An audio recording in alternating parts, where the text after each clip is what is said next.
All right, so have you ever, actually wondered about the average size of a vagina? Yeah, definitely. It's one of those things you hear people whispering about, but, where do you find real information? Right. So much misinformation out there. Exactly. But thankfully, you guys sent in some awesome research from an actual expert, Dr. Lena Malik. She's a urologist, a pelvic surgeon, and wait for it. Okay, I'm waiting.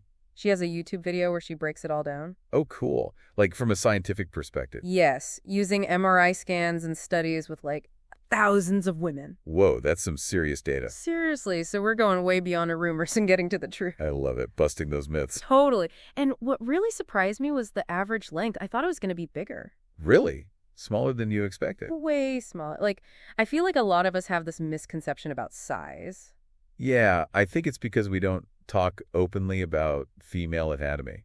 It's taboo. Right. It's like this hush-hush thing. And then, the media throws all this unrealistic stuff at us. Exactly. So it's no wonder we get it wrong. Totally. So drum roll, please. What is the actual average length, according to Dr. Malik and all this research? About 4 inches. 4 inches. See, even hearing it out loud, it feels like it challenges what we think.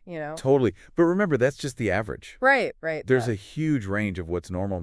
We're talking anywhere from around 2 inches to nearly 6 inches. Whoa, 6 inches. That's almost triple the size. Yeah, pretty crazy, right? Our bodies are so diverse. It really shows you how unique everyone is. Okay, but hold on. Before we get too focused on length, Dr. Malik talks about how arousal changes things a lot. Oh, yeah, this is where it gets really interesting. Tell me everything. So during arousal, the vagina actually lengthens and widens. Like how? Think of like a tent expanding. Oh, okay, I get it. Yeah, so it basically doubles in size. Doubles. Wow. What's happening, biologically?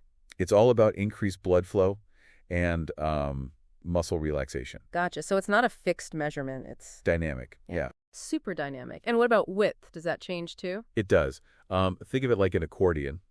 Narrower at the opening and wider towards the cervix. Okay, we've got the tent and the accordion. I'm loving these visuals. They help, right? So helpful. So what were the actual measurements you found for the width? At the opening, it's less than an inch on average. But near the cervix, it's almost 2 inches. 2 inches. And that's before arousal. Before arousal, exactly. Okay, wow, so much variation. Which I guess makes sense. The vagina has to be super adaptable. But let's be real. Some people still believe that myth about sex making the vagina looser. Did she address that at all? Oh, she absolutely debunked that. Thank goodness. Yeah, she emphasizes that things like genetics and pelvic floor health play a role, but your number of partners doesn't matter. Music to my ears. So for anyone worried about laxity, what does she suggest? Kegels and pelvic floor therapy. Basically strengthening those muscles. Love it. Okay, so we've covered average length and width, the amazing expanding vagina, and debunked that looseness myth. My mind is blown. What else did Dr. Malik cover? Well, she also talked about things that can slightly affect size, like your age, but it's not as straightforward as you might think. Oh, really? Tell me more. Okay, so age can affect things. How much are we talking, though? Does it make a huge difference? Not really, no. It's actually pretty subtle. Subtle? How? Like Dr. Malik said, you might see a decrease over time, but we're talking less than a millimeter every 10 years. Wait, seriously? Less than a millimeter every 10 years? Yeah. Crazy, right? Our bodies really keep things consistent. Wow, that's amazing. So basically, age isn't that big of a factor? Yeah, not really. And even with height, the connection's pretty minor. Height? What does height have to do with it? Well, taller women, they tend to have slightly longer vaginas. Oh, okay. But you said it's slight, so it's not a huge difference. Nope, not at all. It's one of those things we overthink. I know. It's like we build up all these expectations and anxieties in our heads. And in reality, there's just so much natural variation. It's what makes Dr. Malik's work so important. Right. It's about taking an anxiety away and saying, hey, it's okay to be different. Exactly. Promoting that body positivity. It's all about understanding what's normal and healthy. It's like giving everyone permission to just relax, right? Exactly. No need to stress about fitting into some mold. Absolutely. So when we're talking these tiny variations, are they really affecting anything? Nope, not really. Dr. Malik is clear they don't really impact your sexual experience at all. Oh, good. I'm sure that's reassuring to hear. Definitely. People worry about being normal, like if their body's going to work the way it's supposed to. I get it. It's a common concern. But honestly, most people with average-sized genitals are going to be perfectly compatible. Arousal plays a big role in that, right? Huge role. And don't underestimate good communication with your partner, too. So true. Being relaxed and open is just as important as anything else. Absolutely. And honestly, I think that brings us to one of the biggest takeaways from Dr. Malek's video. Okay, what's that? The focus should be on acceptance and pleasure, not all this anxiety and comparison. I love that. It's about celebrating our bodies, not obsessing over them. Yes. And remember back at the beginning how the average length surprised us? Yeah, it was smaller than we thought. Exactly. It really shows how much we've absorbed all this misinformation, you know. Totally eye-opening. So for everyone listening, what's the one thing you want them to remember? I'd say it's simple. There is no right size. Yes. Preach. Individual variation is a beautiful thing. Understanding that can honestly change how you think about sex and relationships. You're so right. It's time to let go of those societal pressures. And embrace the diversity. Love it. So we've talked a lot about the science and the data, but what about the social and cultural side of things?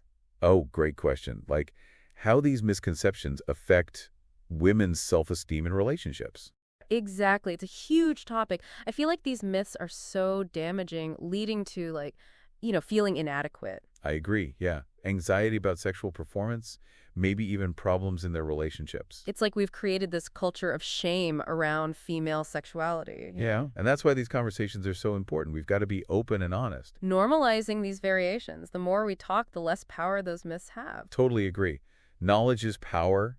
We can challenge those norms and be more positive about sexuality. I'm here for it. And you know what? Dr. Malek does such a great job dismantling that myth about looseness, the partner count thing. It's a topic that's surrounded by so much judgment. So much. But she's so clear and compassionate about it. Right. It's refreshing to have a doctor talk about it like that. And she doesn't hold back on the details either, which is great. She really doesn't. She even talks about how the vagina changes during arousal, explains how it's literally designed to stretch. It's like our bodies are amazing. They're adaptable. They are. But we're taught to be ashamed of them. All that shame can prevent us from enjoying intimacy. Totally. But understanding how our bodies work, that there's no one right way to be. That's what sets us free. Yeah, it's about reclaiming your sexuality and celebrating all bodies. I love that. Okay, well, I think it's time to shift gears a little. Okay, what do you want to talk about? Well, we've talked science and data, but I think we need to spend some time myth-busting. Yeah, I'm with you. Dr. Malek's video has so much great information that I think can help people feel more confident and informed. Agreed. Let's do it. Okay, so, before we kind of went off on that tangent, we were talking about all the myths Dr. Malek busts in her video. Yeah, super important stuff. I think these misconceptions can really mess with people. For sure, it's not just anxiety. They can impact your relationships, maybe even prevent you from asking for help when you need it. Totally. Imagine feeling so self-conscious about your body that you don't even want to talk to your partner about it. Exactly. Or what if you're having issues, but you're too embarrassed to see a doctor? These myths create so much shame. Exactly. But thankfully, Dr. Malek uses science and evidence to set the record straight. It's so reassuring to hear that there's a wide range of what's normal and healthy. So one of the biggest myths, right, Yeah. is that whole looseness thing. How many partners I've had. I'm so glad she tackled that one. Ugh, so much judgment around that. But thankfully, she makes it crystal clear your partner count doesn't determine how tight or loose you are. Thank goodness. So what are some of the things that actually do play a role? Well, genetics is a big one, right? Just like some people are naturally more flexible than others. Makes sense. Some people are born with curly hair, some with straight hair. Exactly. It's just how your body's built. Right, totally. What else?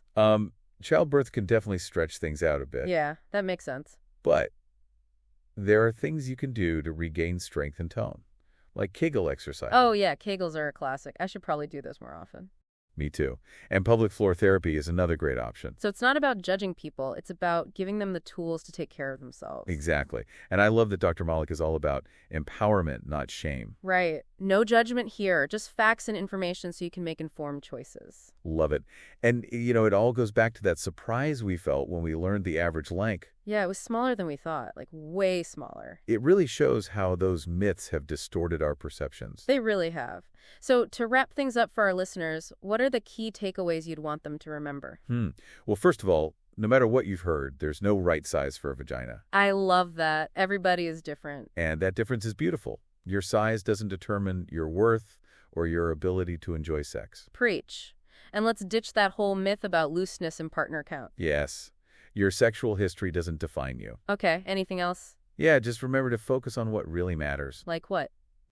Communication with your partner, self-love, and taking care of your body. Yes. So to everyone listening, thanks for coming on this deep dive with us. We hope this gave you a new perspective on vaginal size. And encouraged you to celebrate the incredible diversity of bodies out there. Absolutely. If you're curious to learn more, definitely check out Dr. Malik's YouTube video. It's such a great resource.